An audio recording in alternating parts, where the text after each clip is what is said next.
Welcome વિદ્યાર્થી મિત્રો, મારી યુટ્યુબ ચેનલ જીટીયુ મેક માઇન્ડ્સમાં આપનું હાર્દિક સ્વાગત છે. આજે આપણે ઇન્ટ્રોડક્શન ટુ મેન્યુફેક્ચરિંગ એન્જિનિયરિંગ 3 પહેલા ચેપ્ટરનો બીજો ભાગ ભણશું.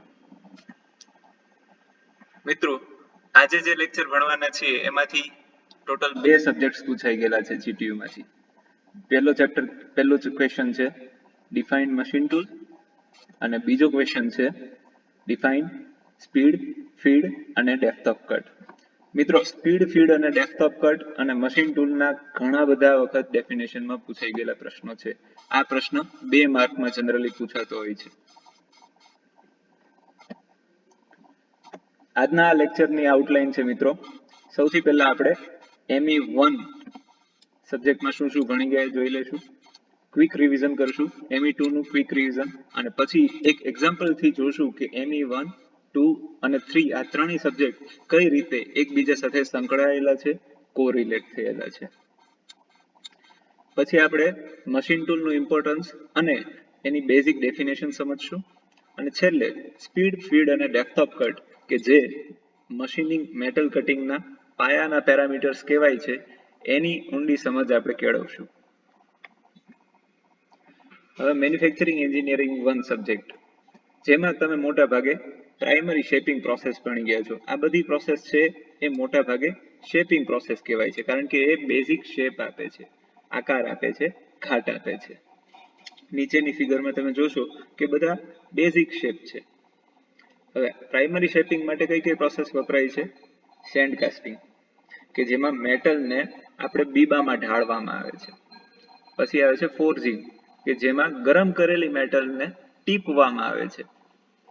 પછી વેલ્ડિંગ, કે જેમાં આપણે ફિલર મેટલ વડે અથવા તો વગર ફિલર મેટલે બે મેટલને જોઈન્ટ કરીએ છીએ પરમેનન્ટલી.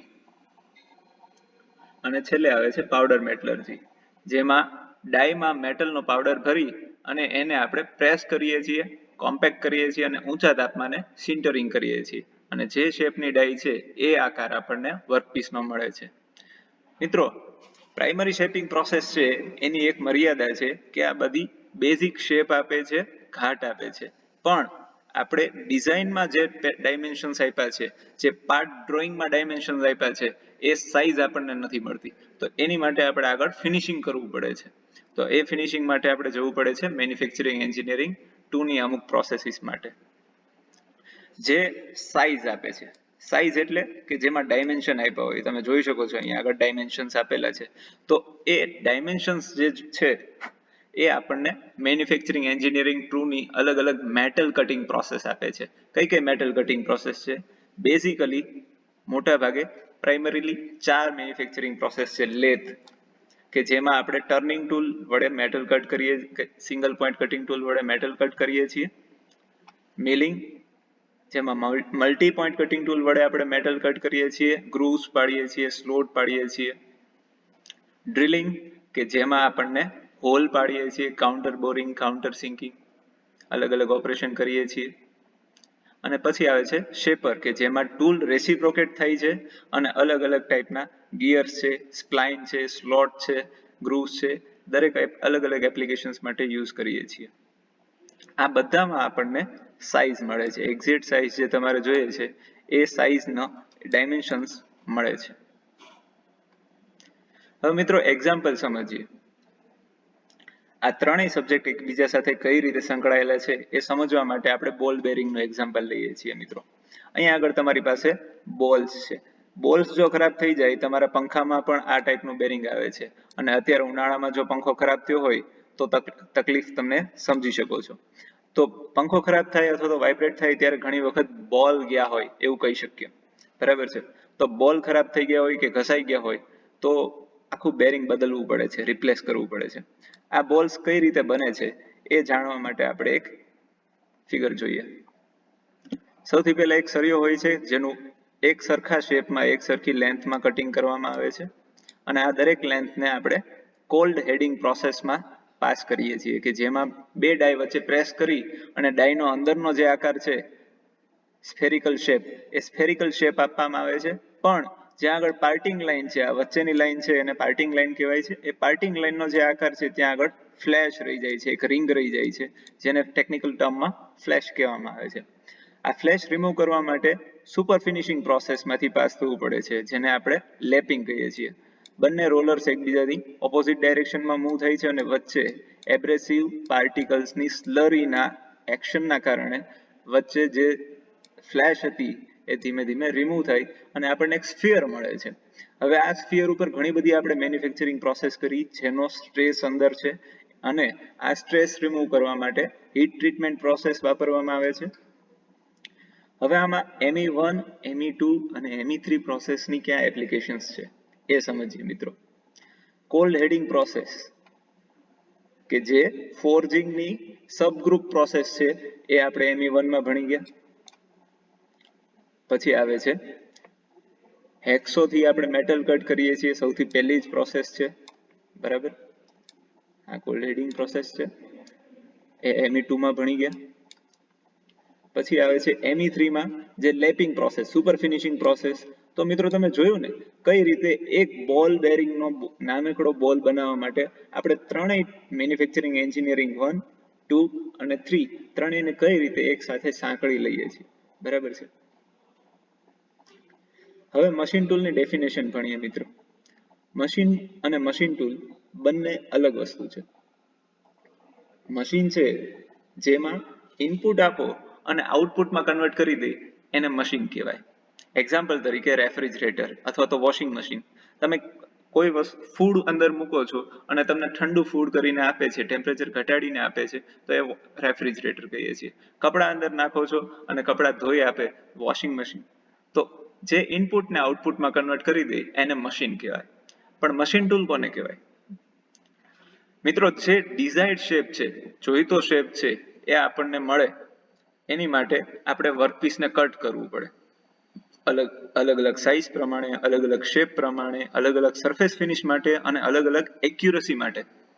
તો આ બધી માટે જે આપણે વાપરીએ છીએ, જે હાર્ડ વાપરીએ છીએ એને આપણે ટૂલ કહીએ છીએ, જે મેટર રિમૂવ કરવા માટે વપરાય છે. આ મટીરિયલ કઈ રીતે રિમૂવ થાય છે? આ મટીરિયલ શિયર ડિફોર્મેશન દ્વારા રિમૂવ થાય છે. અને જે રિમૂવ થયેલું મટીરિયલ છે એને અહીંયા આગળ આપણે જોઈએ છીએ, એને આપણે શું કહીએ છીએ? ચિપ્સ કહીએ છીએ.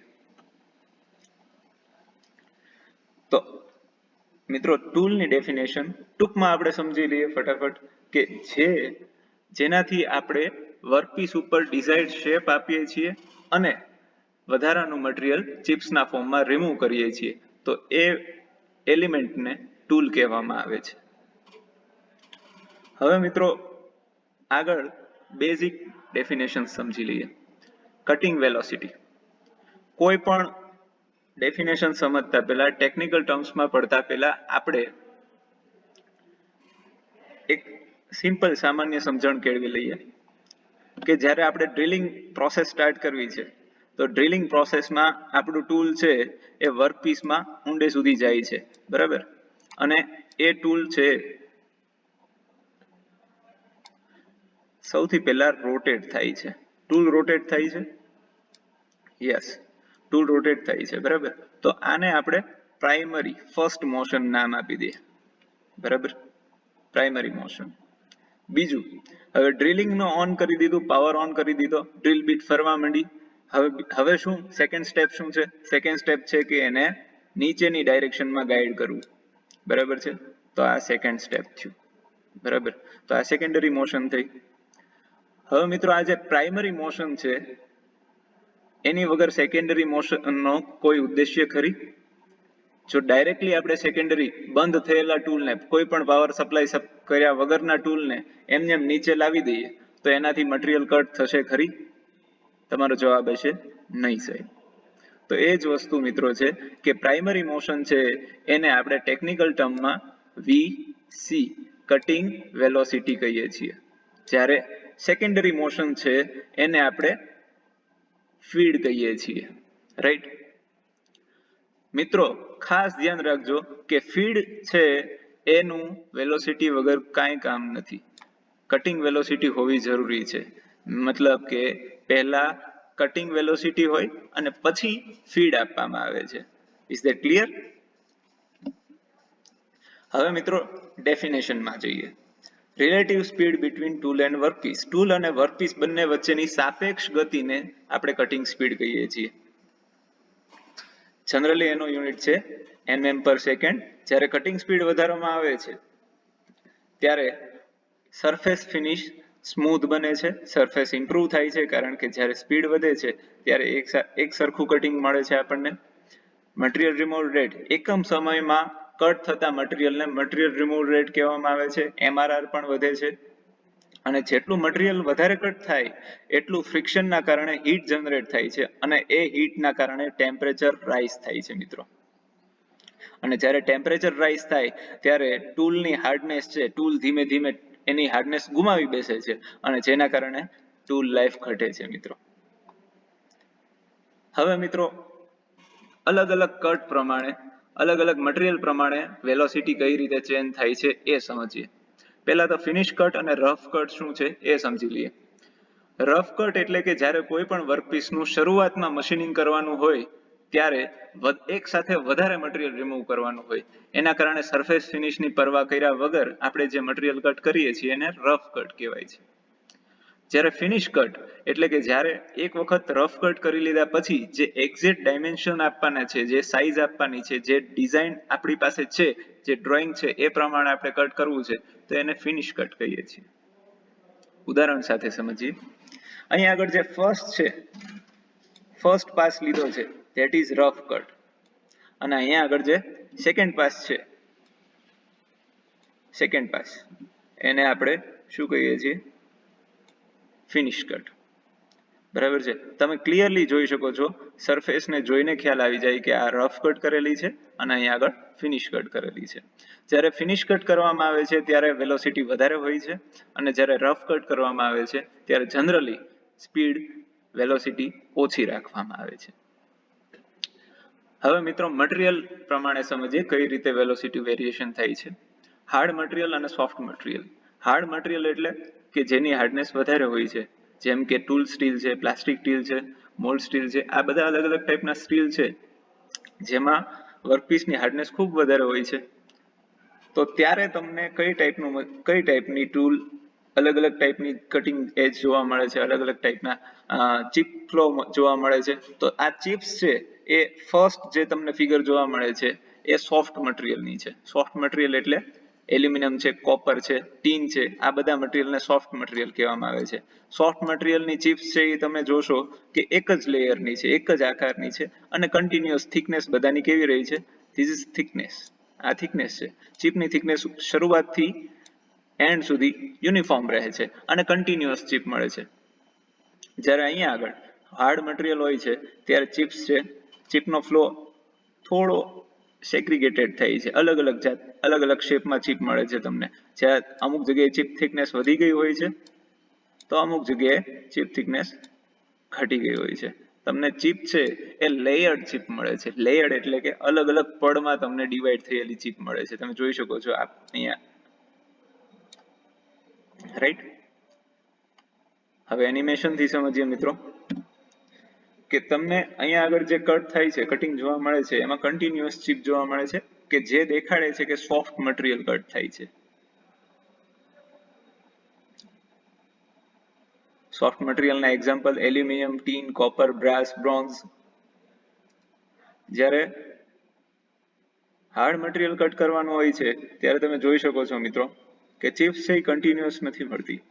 સાથે મિત્રો કટિંગ વેલોસિટી જ્યારે આપણે ન્યુમેરિકલ્સ આવે છે, એક્ઝામમાં પૂછાય છે તો કઈ રીતે ગણશું? તો એની માટે આપણી પાસે ઇક્વેશન છે, મેથેમેટિકલ રિલેશન છે. પહેલા તો આપણે 3 ક્વોન્ટિટી સમજી લઈએ. જ્યારે લેથ ઉપર કોઈ વર્કપીસ ટર્ન થતો હોય તો જે ટર્ન થાય છે વર્કપીસના ડાયામીટરને આપણે mm માં દર્શાવીએ છીએ. જે રિવોલ્યુશન સ્પીડ છે, રોટેશનલ સ્પીડ છે, એને RPM માં દર્શાવીએ છીએ, રિવોલ્યુશન પર મિનિટ. અને જે VC એટલે કટિંગ વેલોસિટી, સાપેક્ષ સ્પીડ છે ટૂલ અને વર્કપીસ વચ્ચેની, એને આપણે મીટર પર મિનિટમાં દેખાડીએ છીએ. તો VC નું ઇક્વેશન છે, જે કટિંગ વેલોસિટીનું ઇક્વેશન છે, તે πdN/1000. πd શું દેખાડે છે? πd દેખાડે છે ડાયામીટર, વર્કપીસનો ડાયામીટર, અને n છે એ અલગ ક્વોન્ટિટી છે, એ છે રિવોલ્યુશન સ્પીડ, રોટેશનલ સ્પીડ, બરાબર છે. હવે જ્યારે એક્ઝામમાં તમને બે ક્વોન્ટિટી આપી દીધી હોય છે ત્યારે તમને ત્રીજી ક્વોન્ટિટી ફાઇન્ડ કરવાના દાખલા પૂછાય છે. જો તમને ડી અને એન આપેલા હોય તો કટિંગ વેલોસિટી ફાઇન્ડ કરી શકો, અને કટિંગ વેલોસિટી અને ડાયામીટર આપ્યો હોય તો રોટેશનલ સ્પીડ તમે ઇઝીલી ફાઇન્ડ કરી શકો આ બીજા ઇક્વેશન પરથી. હવે મિત્રો અલગ અલગ મશીન પ્રમાણે ત્રણેય ક્વોન્ટિટી બદલાય છે. કટિંગ સ્પીડ છે એ સેમ રહેશે કારણ કે એ સાપેક્ષ ક્વોન્ટિટી છે, પણ ડાયામીટર અને સ્પીડ બદલાય છે. જ્યારે અહીંયા લેથમાં મોટા ભાગે વર્કપીસ રોટેટ થતો હોય છે એટલા માટે આપણે ડાયામીટર અને સ્પીડ કોની લેશું? ડાયામીટર અને રોટેશનલ સ્પીડ વર્કપીસની લેશું. સેમ વસ્તુ મિલિંગમાં નથી થતી. મિલિંગમાં વર્કપીસ છે એ ફિક્સ છે એટલા માટે, અને ટૂલ રોટેટ થાય છે ત્યારે ડાયામીટર અને સ્પીડ કોની ગણવામાં આવે છે? ટૂલની. અને ડ્રિલિંગમાં સેમ વસ્તુ ઓબ્ઝર્વ થાય છે કે વર્કપીસ છે એ ફિક્સ રહી છે અને ટૂલ રોટેટ થાય છે, તો એટલા માટે ડાયામીટર અને સ્પીડ છે એ આપણે વર્કપીસની ગણીએ છીએ. થંબ રૂલ એવો છે મિત્રો કે જ્યારે કોઈ એલિમેન્ટ રોટેટ થતો હોય તો એની માટે ડાયામીટર અને સ્પીડ કેલ્ક્યુલેટ કરવામાં આવે છે. પછી એ ટૂલ રોટેટ થતું હોય તો ટૂલ માટે કેલ્ક્યુલેટ કરવાનું, અને વર્કપીસ રોટેટ થતું હોય તો વર્કપીસ માટે. મિત્રો ફીડ સમજીએ. ફીડ છે એ મશીન ટૂલ કેટલી ગતિએ ટ્રાવેલ કરે છે એનો રેટ છે, બરાબર છે. Rate of travel of machine tool, બરાબર છે. રેટ એટલે સમય સાથે કેટલું મશીન ટૂલ ટ્રાવેલ થાય છે એનો રેટ છે. જ્યારે ફીડ અચાનક વધારી દેવામાં આવે છે ત્યારે સરફેસ છે એ ખરાબ થાય છે, સરફેસ વધારે ખરબચડી બને છે અને મટીરિયલ રિમૂવ રેટ વધે છે. મટીરિયલ એક સાથે ટૂલનું ટ્રાવેલ વધી જાય છે, ટૂલ એકદમ વધારે ટ્રાવેલ કરે છે એટલે એકમ સમયમાં દૂર થતું મટીરિયલ વધે છે, પણ એની સાઈડ ઇફેક્ટ એ આવે છે કે ટેમ્પરેચર છે એ વધી જાય છે. કેમ ટેમ્પરેચર વધી જાય છે? કારણ કે જે હીટ એક્યુમ્યુલેટ થાય છે, હીટ ભેગી થાય છે, હીટ ટૂલ અને વર્કપીસમાંથી બહાર વાતાવરણમાં ફેલાઈ નથી શકતી અને એના કારણે કટિંગ ટેમ્પરેચર વધતું જાય છે. અને કટિંગ ટેમ્પરેચર વધે છે સાથે સાથે ફ્લેંક વિયર ઘટે છે, કારણ કે ફ્લેંક વિયર ઘટે છે અને ટૂલ લાઈફ વધે છે, બરાબર છે. ફ્લેંક અને ફેસ બે ટૂલના એલિમેન્ટ છે મિત્રો, એ આપણે આગળના લેક્ચરમાં સમજશું. અને કટિંગ ફોર્સ વધે છે, જેમ ફોર્સ વધે છે એમ સ્પેસિફિક પાવર ઘટે છે. પાવર અને ફોર્સ, તમને અહીંયા સવાલ થશે કે ફોર્સ વધે એમ પાવર કઈ રીતે ઘટે? તો અહીંયા આગળ સ્પેસિફિક શબ્દ વાપરવામાં આવ્યો છે જે દેખાડે છે. સ્પેસિફિક એટલે કે 1 ગ્રામ મટીરિયલ રિમૂવ કરવા માટે, યુનિટ માસ મટીરિયલ રિમૂવ કરવા માટે જે પાવર વપરાય એને સ્પેસિફિક પાવર કહેવાય. તો તમે હવે સમજી શકશો કે જેટલું કટિંગ ફોર્સ વધારે એટલું મટીરિયલ વધારે રિમૂવ થાય, એટલે સ્પેસિફિક પાવર ઓછો વપરાય છે. હવે અલગ અલગ કટ પ્રમાણે અને અલગ અલગ મટીરિયલ પ્રમાણે ફીડની શું અસર થાય છે એ આપણે ટેબલમાંથી સમજી શકીએ છીએ કે જ્યારે રફ કટ હોય છે ત્યારે ફીડ વધારે રાખવામાં આવે છે, ફિનિશ કટ હોય છે ત્યારે ઓછી ફીડથી કામ ચાલી જાય છે. ફિનિશ કટ હોય છે ત્યારે ટ્રાવેલ છે એ ઓછો હોય તો પણ ચાલે, પણ રફ કટ હોય ત્યારે મટીરિયલ વધારે રિમૂવ કરવાનું હોય છે એટલે ટ્રાવેલ છે એ ફટાફટ કરીએ તો વધારે મટીરિયલ રિમૂવ થાય. સોફ્ટ મટીરિયલ માટે પણ સેમ વસ્તુ છે. સોફ્ટ મટીરિયલ માટે ફટાફટ ટ્રાવેલ કરાવીએ ટૂલને તો એ વધારે કન્વિનિયન્ટ છે, કારણ કે જ્યારે સોફ્ટ મટીરિયલ છે એમાં ફટાફટ ટ્રાવેલ કરીએ એના કારણે ટૂલ છે એ ડેમેજ થવાના ચાન્સીસ ઓછા છે. જ્યારે હાર્ડ મટીરિયલ છે એને ધીમે ધીમે ટ્રાવેલ કરવું પડે છે. દરેકના મિત્રો પ્રોસેસ પ્રમાણે અલગ અલગ યુનિટ છે. જો એક રિવોલ્યુશન એક ચક્કર મારે વર્કપીસ ત્યાં સુધીમાં 5 mm જેટલું ટૂલ છે એ ટ્રાવેલ કરે આગળ, તો આપણે 5 mm પર રિવોલ્યુશન જેટલી ટર્નિંગમાં ફીડ આપી કહેવાય. સેમ વસ્તુ ડ્રિલિંગમાં, જો 1 મિનિટમાં 5 mm જેટલું ટૂલ વર્કપીસની અંદર ઘૂસી જાય તો આપણે એને શું કહીએ છીએ? 5 mm પર મિનિટ જેટલી ફીડ ડ્રિલ બીટને આપેલી છે એવું કહેવાય. અહીંયા પણ સેમ વસ્તુ મિત્રો, મિલિંગ અને ડ્રિલિંગના કેસ મોટા ભાગે સેમ છે.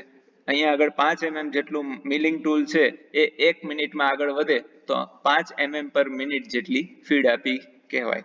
પણ સ્ટ્રોક અહીંયા આગળ શેપરમાં અલગ કેસ છે. શેપરમાં મશીન ટૂલ છે એ રેસિપ્રોકેટ થાય છે, એટલે એક સ્ટ્રોકમાં જો 5 mm જેટલું નીચેની તરફ આપણે ટૂલને લઈ જઈએ તો 5 mm પર સ્ટ્રોક જેટલી ડાઉનવર્ડ ફીડ આપી કહીએ, બરોબર છે મિત્રો. તો આ અલગ અલગ મશીન ટૂલ પ્રમાણે ફીડના અલગ અલગ યુનિટ થશે.